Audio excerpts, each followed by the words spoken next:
नमस्कार दोस्तों, जैसा कि आप जानते हैं हरियाणा सरकार की नई स्कीम जिसका नाम है दीनदयाल लाडो लक्ष्मी योजना, जिसके तहत परिवार में महिला को 2100 रुपये हर महीने मिलने का ऐलान सरकार ने किया है। और इसके लिए कुछ पात्रता भी है, जैसे कि परिवार की सालाना आय 1 लाख या उससे कम होनी चाहिए। परिवार में जिस महिला का फॉर्म भरा जाना है वह हरियाणा में 15 साल या जन्म से निवासी होनी चाहिए। महिला की उम्र 23 साल से ज़्यादा और 60 साल से कम होनी चाहिए। तो इसका फॉर्म कैसे भरा जाना है उसके लिए हम स्टार्ट करते हैं। तो जैसे ही हम लाडो लक्ष्मी योजना की ऐप खोलते हैं तो हमारे सामने 9 अंकों का कॉन्टैक्ट नंबर डालने का ऑप्शन आता है। इसमें हम अपना मोबाइल नंबर डालेंगे और एक मोबाइल नंबर से हम 3 फॉर्म भर सकते हैं। तो जैसे ही हम अपना नंबर डालते हैं और लॉगिन करेंगे वैसे ही हमें 4 अंकों का OTP दर्ज करने का ऑप्शन आ जाएगा। जैसे ही हम अपने नंबर पर OTP प्राप्त करेंगे और यहाँ पे 4 अंकों का OTP डालने के बाद इसको जो बटन नीचे आ रहा है जमा करे पे जैसे ही क्लिक करेंगे तो हमारे सामने कुछ इस प्रकार की ऑप्शंस खुल के आते हैं। इन ऑप्शंस में से जैसा कि हम देखते हैं टोटल 5 ऑप्शन है, जिसमें पहला ऑप्शन है पात्रता जांचने का, जिसमें हम कुछ बेसिक डिटेल डाल के यह पता कर सकते हैं कि ये जो महिला जिसका लिए हम पात्रता चेक कर रहे हैं कि वह इस स्कीम को लेने के लिए पात्र है या नहीं। दूसरा ऑप्शन हमारे यहाँ पे आता है योजना के लिए अप्लाई करने का, जहाँ से हम फॉर्म अप्लाई करने अप्लाई करने के बाद अगर उसकी कोई स्थिति जांचनी है तो तीसरे नंबर पे हमें यह भी ऑप्शन दिया हुआ है। और हर महीने जो इसमें लाइव फोटो क्लिक होती है उसके लिए चौथा ऑप्शन है जिसका नाम है जीवन प्रमाण पत्र जमा करें। नामांकन रद्द करें, अगर हम कोई फॉर्म कैंसिल करना चाहते हैं तो यहाँ से हम रद्द कर सकते हैं। फॉर्म भरते समय किसी प्रकार की कोई समस्या आती है तो उसके लिए शिकायत यहाँ से दर्ज कर सकते हैं। योजना लाभ की राशि अपडेट के लिए भी ऑप्शन दिया हुआ है, ये फ्यूचर में इसका कोई यूज होगा उसके लिए लॉग आउट करने के लिए हमें लास्ट ऑप्शन यहाँ पे मिला हुआ है, इससे हम लॉग आउट भी कर सकते हैं। तो फॉर्म भरते हैं, इसमें हमें दूसरा ऑप्शन सिलेक्ट करना है। जैसे हम दूसरा ऑप्शन सिलेक्ट करते हैं हमारे सामने कुछ बेसिक दस्तावेज जिनकी आवश्यकता है वो यहाँ पे खुल जाते हैं। जैसे कि ये दस्तावेज अविवाहित महिला जिसका फॉर्म भरा जाना है उनके लिए है, और दूसरा ऑप्शन ये हमें नजर आ रहा है जो विवाहित महिला है उसके लिए जो दस्तावेज चाहिए फॉर्म भरने के लिए वो है।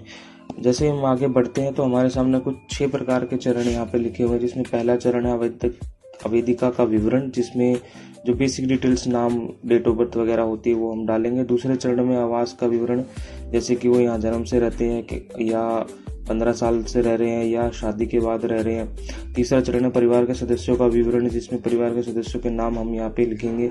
चौथे चरण में आय का विवरण है कि सालाना आय कितनी होती है वो यहाँ पे हम मेंशन करेंगे। पांचवा चरण है बैंक खाते का विवरण, जिसमें आवेदिका के बैंक खाते की डिटेल हमें डालनी है। और छठा चरण है जिसमें हमने फाइनल सबमिशन करना है। जैसे ही हम आगे बढ़ते हैं हमें ऑप्शन आ जाते हैं कि वेदिका की वैवाहिक स्थिति हमें सेलेक्ट करनी है, उसके बाद वह हरियाणा की निवासी है या नहीं वो हमें सेलेक्ट करना है। निवास प्रमाण पत्र पर जो 15 अंकों की दिशा ID लिखी होती है हमें वो यहाँ पर डालनी है। उसके बाद जैसे हम आगे बढ़ेंगे तो जिनका ये पर निवास प्रमाण पत्र संख्या हमने डाली है उनका नाम नीचे आ जाएगा। उसके बाद जैसे हम आगे बढ़ेंगे वहाँ पे आवेदिका का आधार नंबर हमें डालना है जो कि 12 अंकों का होता है। उसको डालने के बाद नीचे हमें चेक बॉक्स पे क्लिक करना है और सत्यापित करना है। जैसे ही आगे बढ़ते हमारे पास OTP डालने का ऑप्शन आ जाता है। यहाँ पे हमें 6 डिजिट का OTP जो आधार द्वारा हमारे मोबाइल नंबर पे आता है वो हमें डालना है। उसको जैसे ही हम आगे जमा करते हैं तो आधार से हमारी कुछ डिटेल ऐसे यहाँ पे शो कर जाती है। यस करके आगे बढ़ जाना है। अगर हमारी डिटेल में कोई कमी होती है तो हमें नो करके एडिट कर लेना, अदरवाइज हम हाँ करके आगे बढ़ सकते हैं। उसके बाद हमारे पास यहाँ पर PPP में से कुछ डिटेल उठाई हुई है कि पता आपका PPP वाला है या नहीं। अगर PPP में हमारा रॉन्ग एड्रेस या कहीं और का एड्रेस डला हुआ है तो हम यहाँ नो करके उसको अपना खुद से भर के आगे मैनुअली एडिट करके आगे बढ़ सकते हैं। आगे जाके हमें यहाँ पर जिस आवेदिका का फॉर्म भर रहे हैं उनके पति की डिटेल यहाँ पर डालनी है। अगर वह मैरिड है, जैसे कि हमने शुरू में विवाहित सिलेक्ट किया था, तो पति का आधार नंबर यहाँ पे डालना है और उनका नाम डालना है और उसको सत्यापित करना है। उसके बाद जैसे ही हम आगे बढ़ेंगे तो पति की कुछ डिटेल ऐसे हमारे सामने आ जाएगी, जिसमें हम उनकी जन्म तिथि वगैरह, विवाह की तिथि और उनका एड्रेस वगैरह लिख सकते हैं। जैसे ही हम आगे बढ़ते हैं तो आवेदिका के रोजगार की स्थिति का विवरण हमें डालना है, जैसे कि वह मजदूरी करती हैं, घर पे रहती हैं या कुछ काम भी करती हैं। ऐसी बेसिक डिटेल डालने के बाद हम आगे बढ़ेंगे तो एक चरण हमारा पूरा हो गया। अब हम दूसरे चरण पे आ गए हैं। दूसरे चरण में हमें जैसा कि निवास की स्थिति डालनी है, किराए पे रहते हैं तो हम किराए पे डाल सकते हैं, खुद का घर है तो एक जितने ऑप्शन हम अपने हिसाब से निवास की स्थिति के हिसाब से सिलेक्ट कर सकते हैं। उसके बाद कुछ और डिटेल आती है, जैसे कि क्या आपके माता पिता हरियाणा में रहते हैं, तो जैसे कि अगर हरियाणा में रहते हैं तो हाँ सेलेक्ट कर सकते हैं, हरियाणा में नहीं रहते तो ना सेलेक्ट कर सकते हैं, और कुछ डिटेल जो है एड्रेस यहाँ पे हम डाल सकते हैं। विवाह से पहले आवासीय स्थिति अगर अलग है तो वो हम यहाँ डाल सकते हैं।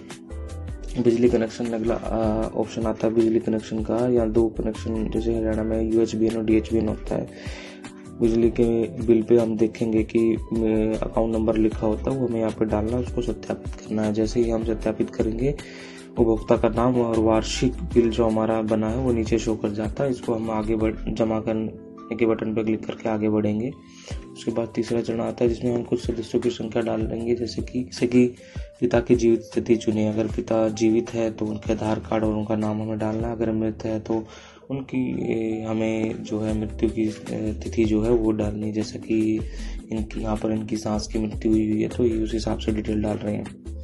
आगे बढ़ते हैं। चौथा चरण हमारे पास आय का आता है। इसमें ससुराल पक्ष की आय का विवरण भी हमें देना है, जैसे कि पति की वार्षिक आय रुपयों में और सास की वार्षिक आय रुपयों में, जैसे कि हम यहाँ डाल के इसको आगे बढ़ते हैं। परिवार के अन्य व्यक्तियों का चयन करें जिसके आपके पास वाहन है, जैसे कि आपके पास या आपकी सास ससुर के पास, किसी के पास या पति के पास वाहन है तो वो हम यहाँ पे सेलेक्ट करके उसके वाहन की डिटेल यहाँ पे आगे डालनी है।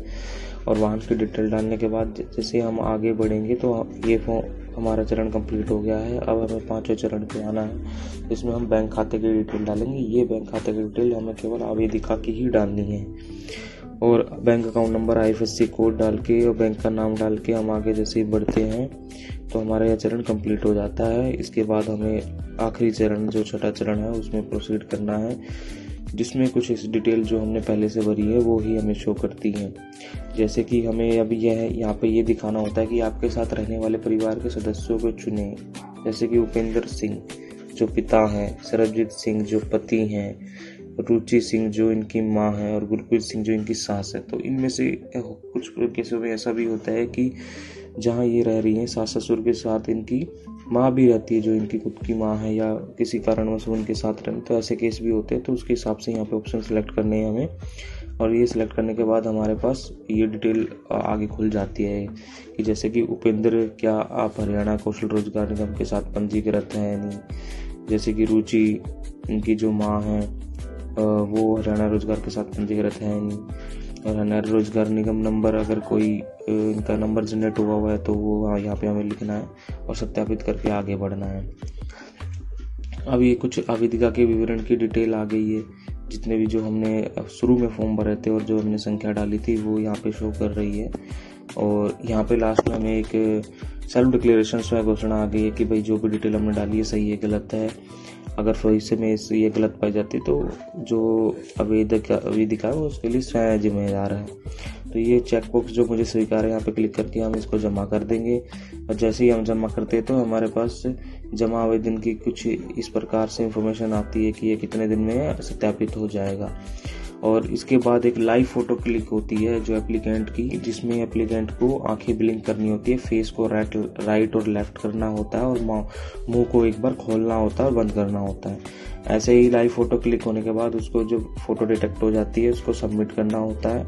जैसे ही हम सबमिट करते हैं तो हमारे पास ये आवेदन संख्या जारी हो जाती है। और हम इसको अब ट्रैक ऑप्शन में जब जाके देखेंगे आवेदन की स्थिति देखेंगे, जो तीसरे नंबर का ऑप्शन है, तो हमें यहाँ पे फॉर्म कुछ इस प्रकार से नजर आएगा जिसमें आवेदन की स्थिति फिलहाल सबमिटेड नजर आएगी।